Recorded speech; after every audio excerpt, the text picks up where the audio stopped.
Hey guys, and welcome to round 10 of SBL Season 12.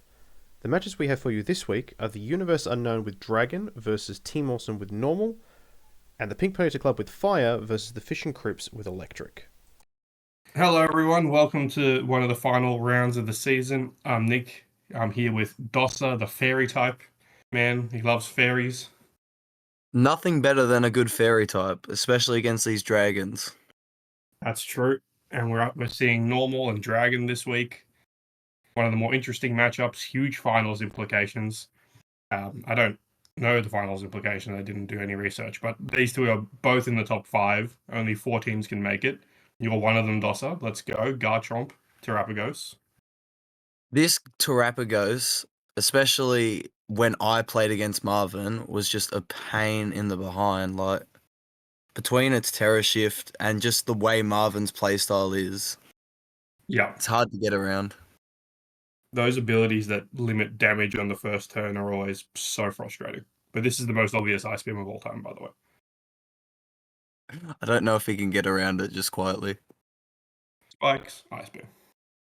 Yachi. There's Doriki and his berries. Loves his berries, loves a spike. Definitely does. But Rough Skin breaks Dragon the Tail. shell. Here comes Slowking. Who I think has been a very good captain, by the way. Probably one of the better captains we've had in the league this season. Auto resists fighting and obviously Regenerator, and also gets whatever that move is that lets him switch out. Is it Chilly Reception? Yeah, which is just real helpful, especially on a Regenerator mon. Yeah. Doriki gets his spike regardless. He's really focusing on this spike, so I think he's definitely got a plan around it. Is this was it Domo last season who had this Regidrago and just spammed the eruption move the whole time? Yeah, Dragon Morph. Yeah. That was a hell of a lot of damage, and I don't really know what you can do. No, he clips Reflect. Reflect. Wow. So is he running this as more of a support than what? Is he trying to set up combo or something behind these screens? He's got a spike down. There comes Chilly Reception. I'd be worried if I was Marvin. Does he have U-turn on this thing? Does Regidrago get U-turn or a move to switch out? I doubt it. Sorry, work phone. Be quiet. Switches into low punny. Been one of the MVPs of the season for Marvin. You'd suspect it would be mega like it has been most weeks. Yeah, and is he running brick break here? Very true. Where does Doriki go from here? I don't know. Do you want to take damage on this thing? Or Fake Out is good into the Toxic. Cyclizar is an interesting pick. Is this a Shed Tail situation? You know the normal type is going to be packing fighting coverage, so is Cyclizar going to do a heap here is the question. But if it can get something up behind a substitute, that is dangerous. Especially his Komodo. Yeah, or even the Dragonite. He loves both of those Pokemon like there's no tomorrow. As you should. It feels like explosion. Wow. It feels like Doriki has built this whole game around Komodo and Dragonite, and he has got screens up, he's got a spike down, he's got a defensive mon on the field. This feels like the moment to set up, and it looks like he's going straight for it. And there's a sub. Ice Beam will probably break it. Yeah. It burns a ton of screens. Blue light screen. Wow. So Doriki's in a bit of a position here where he's still got utilities in the back, but if he can't get this sub up to set him up, oh.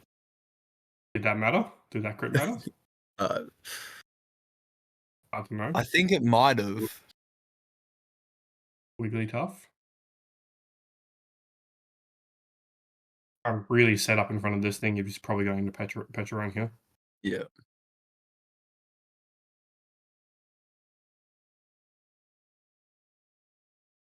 or if he feels a bit risky, an Iron Head. Hmm.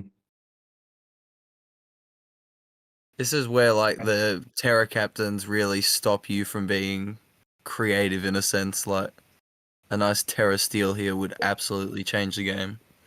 Yeah, it's so much to think about though when you have open terror. Like anything can tear into anything at any point, and that's what we had last season. And it was just absolute chaos trying to find just the one moment where anything could happen.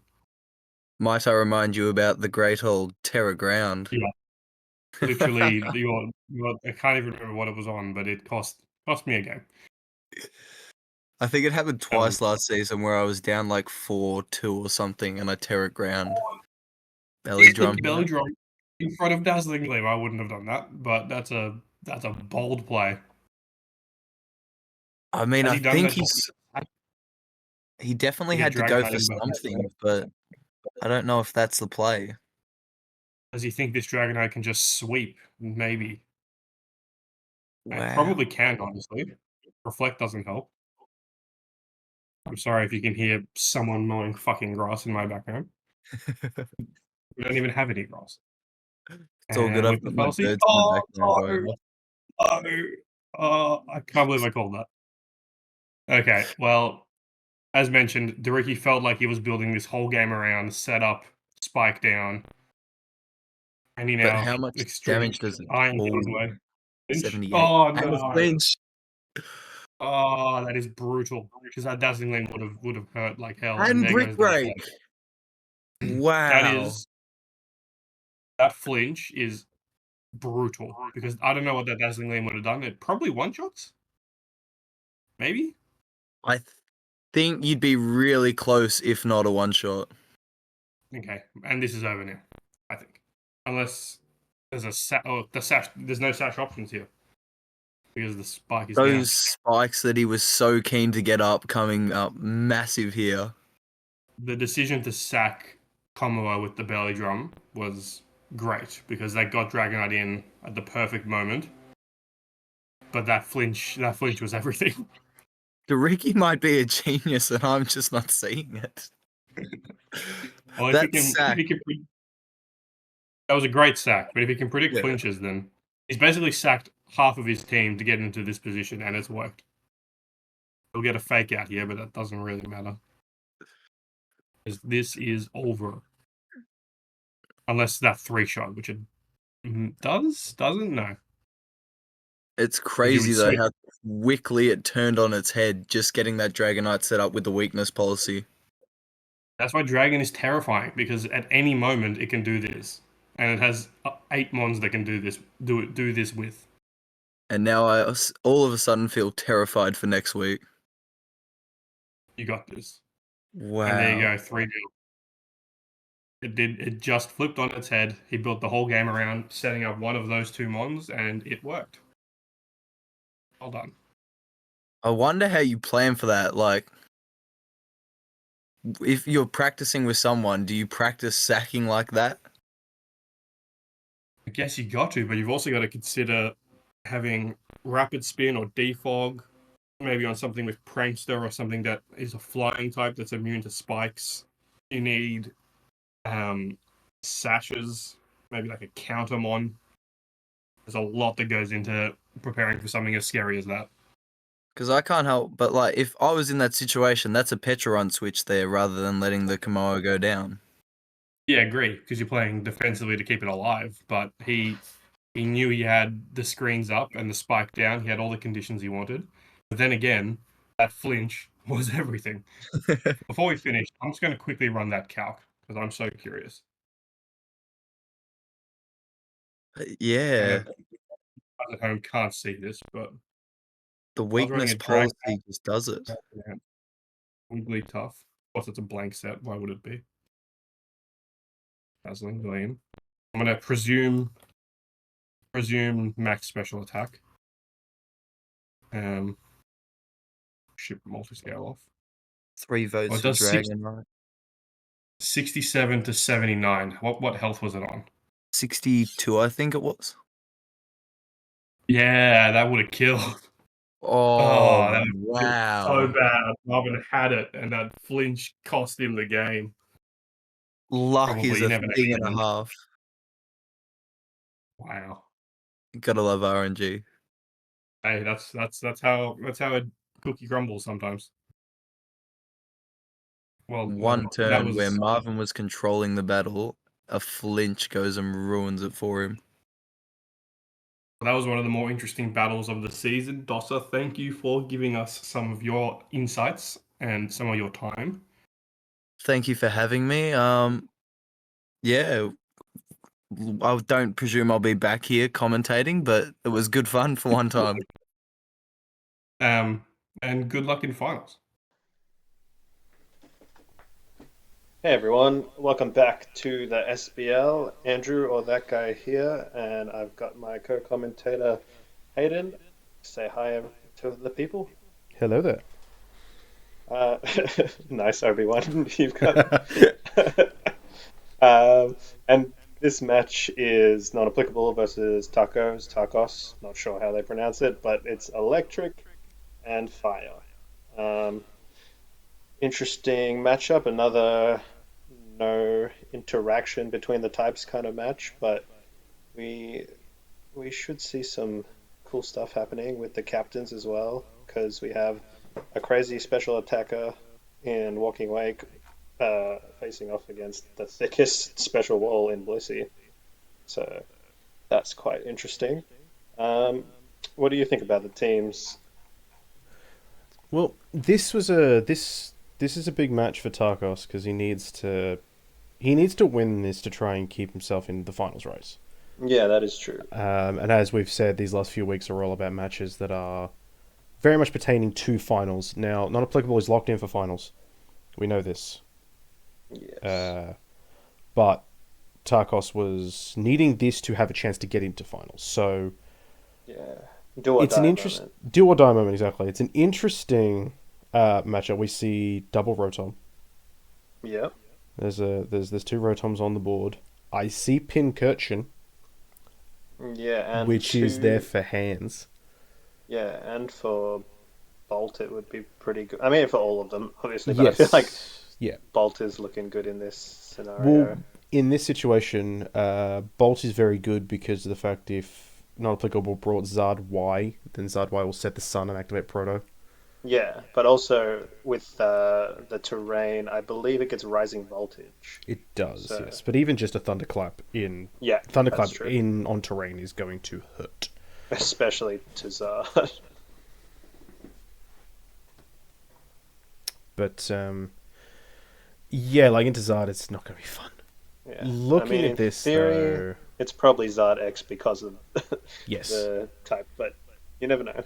No, I would expect Zard X. Yeah, I wouldn't expect to see Zard Y. Not in this instance. No Mega on Electric side, Hmm. which is interesting because you would have access to Ampharos and you would have access Manectric to as well. Manectric, which we've seen Manectric use in the past. He brought Manectric against me in the interconference round. These are all pretty good Um, picks, though. I'm interested to see where Toxtricity's going. Yeah. That Well, one's a little bit weird to me. unfortunately for him, there is this Marowak here, which could have Lightning Rod Yeah. and be immune to Boom Burst, so even I'm resist expecting the that's exactly poison the reason moves it's too. there. Yeah, It being lightning rod, I think is the exact reason it's there. pretty Um, much like the most specific counter you could get to that on the fire team, I think. yeah, no kidding. All right, well, I guess we should probably get this thing started. Yeah, let's see what they do. I would assume maybe a Darmanitan lead on the fire side. Possibly. Uh, Rotom is never bad as a lead either for the two of them. I think both Rotoms could Double come out Rotom lead would make first. sense. They could. Tarkos could just go straight up Pincurchin. Yeah, true. Right. Get Oh, you the know terrain what? going. Toxtricity might be there for Toxic Spikes. Yeah, Even it's though there's a possible. Rotom with Levitate and a Charizard, Toxic Spikes could come in clutch. Yeah, Um, but I would expect Probably Rotom Wash. I could actually just see both Rotoms being leads here. I think, yeah, but I think from Electric, Wash makes the most sense. Fire. Yeah, could just start up a sweep with Dharma if you really wanted to. Or yeah, just use it to pivot. There's a Dharm, Yep, and there's a Wash. Yep, and okay, there we it got is. it right. Okay. We've been hitting on these leads for a bit, haven't we? It's almost like we've played this game for years.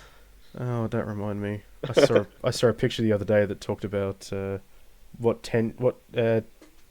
was it? What 20 years ago of Pokemon you think it is, and it was Red and Blue, and it was like, no, this was 20 years ago, and it was Diamond and Pearl. Oh my god. And I was like, oh, okay. Well, starting this one off feeling ancient as this ancient beast hits the field. Walking away. Okay. Segway master, right? He forgot to He's Terra. forgotten to Terra, but he luckily hasn't gone for Hydro didn't Pump. really affect anything. So, yeah, that might be in the chat immediately. This has been a problem all season. We will just move along. But considering he's even named it Terra Me. yeah, I started doing that too, to copy him, but clearly it didn't work in this instance. Oh, nice paint Look, split. it did not do anything in this situation. Luckily, it didn't do anything in this situation. I think we need a counter, a reset days without Terra being forgotten. Set it back to 0. We'd have to reset it every day. Yeah, pretty much. Like, honestly. But And there's speaking the of the Rotom. actual match, there's the Rotom that we were expecting to see. So While what the do other you one do? runs away. What do you do here? Coming into Rotom, you're literally losing your water type. Sorry, not losing. Your water type is switching out. Toxtricity. Okay, so I'm gonna have to assume a shift gear with this kind of screen setup. Yeah. Yeah. Now, if I remember correctly, I think Pincurchin gets Scald. Yep, I'm pretty sure you're right on that one. So that could be Scald, an interesting it tech. gets Discharge, Memento, I think both Spikes and Toxic Spikes. That's Yeah. the usual kind of thing. And Sucker Punch if you need it too. Okay, there we go. This is Yep, definitely here Lightning is Rod. the counter we expected. Does he have some kind of coverage to hit it is the question. Because right now the best thing I'm seeing is There's the Lightning Rod, yep. is a Sludge Bomb or Sludge Oh, he's Wave. missed the Bone Meringue, though. Ooh, That's a big turn. yeah. What can So you- Toxtricity do though? Toxtricity's move pool's not the widest in the world. Yeah. Yeah, okay, he And doesn't it have... can he, leave, that's what he it can cannot hit it. do. Ooh. This is This is could be exactly what Blissey dangerous. does not want to see. Blissey into a sub on something You're not gonna- that... break that sub unless you've got some kind of crazy tech. Well, he's not exactly going to be able to Seismic Toss a Ghost type. Yeah, exactly. So unless this... I say that, this Blissey has been Calm Mind. Yeah. Okay, Flame Charge. Flame Okay. Charge. Are we going to see a Swords Dance as well? Well, then I guess it's Sub, Bone Meringue, Swords Dance, Shadow Bone? Nope, Poltergeist. Poltergeist. Nice. Down it goes. Okay, screens are now gone, and there is no way to get them back up. Unless gotta Darkness say- is rusting screens again on something else. I gotta say, I do love this mod. Usually, I've used it in Trick Room, but this is a pretty cool Yeah. set. Alola Marowak is so cool. I love... Some people are very iffy when it comes to regional variants and convergent evolution, but I love the idea that has happened with them.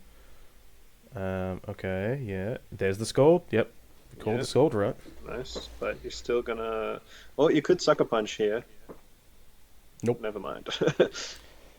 This is now... Oh, it was Rocky Helmet. Okay. So Okay, this little chip. is... Why, is this probably going to be hands come in while the terrain's up? You've only got guess 3 it's turns the of terrain. bulkiest thing you've got. You can't Thunderclap it because it's Lightning Rod. Bolt. Hopefully he hasn't forgotten that.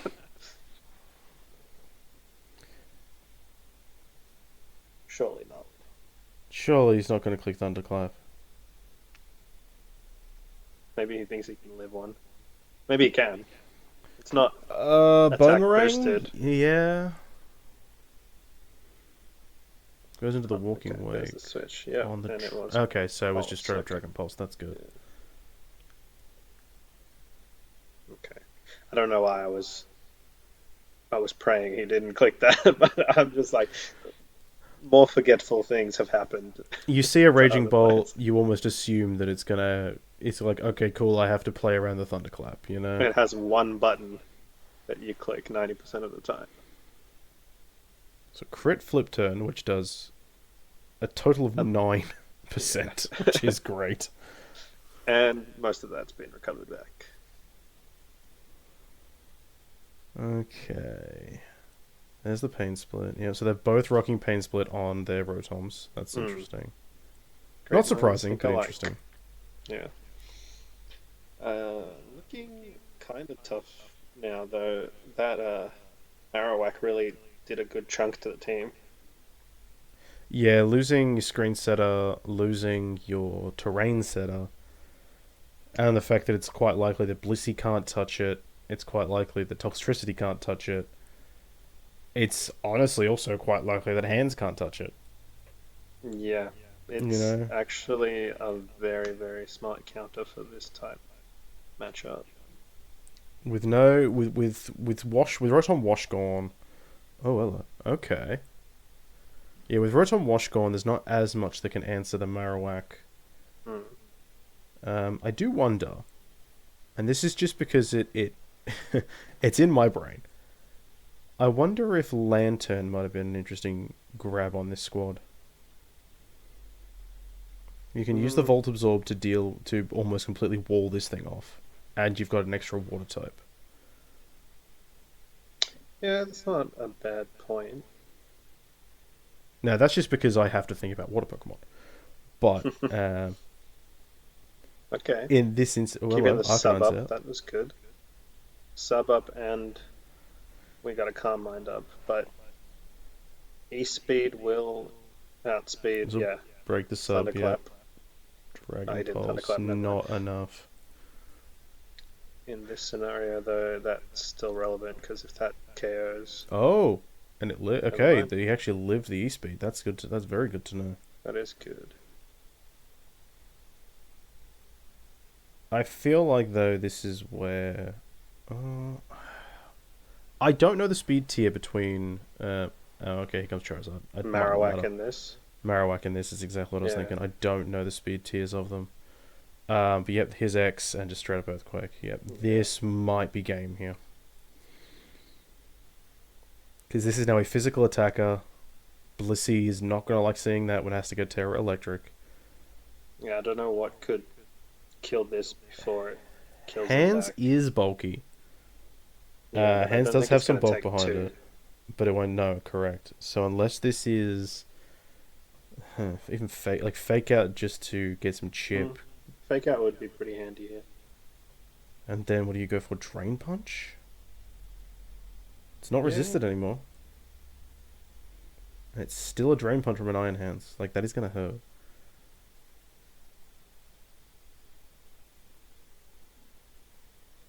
But if you're worried about Drain Punch, you have a Marowak, so Okay. it's an Earthquaking Iron Hands. Okay, that was not where I thought that was going.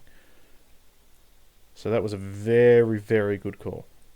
Oh, yeah, okay.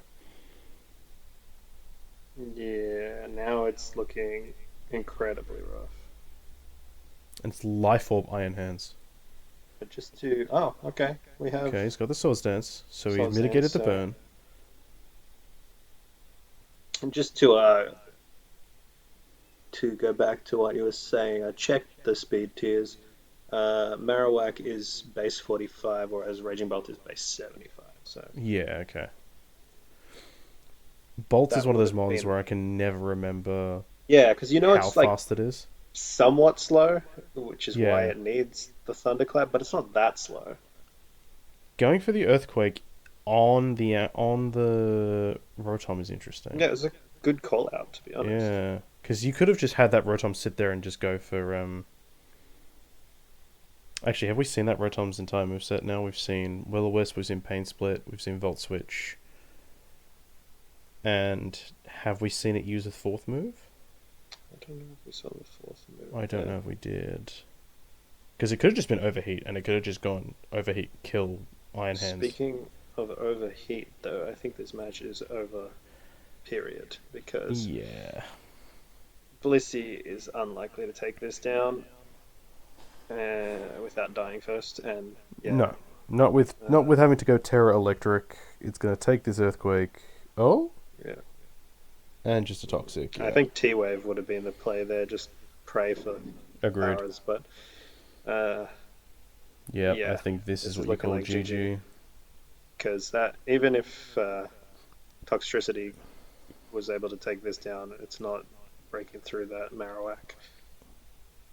Yeah, I was wondering for a second whether this thing might have been Sash. Scarf or Sash, or Yeah, look, I think it's likely Dom is Scarf here. I mean, lead U-turn, you pretty much correct, usually would assume. Lead U-turn, or just Dom is always good as a choice Scarf, user anyway. Because it's so just offensive as is, it doesn't really need that much boost.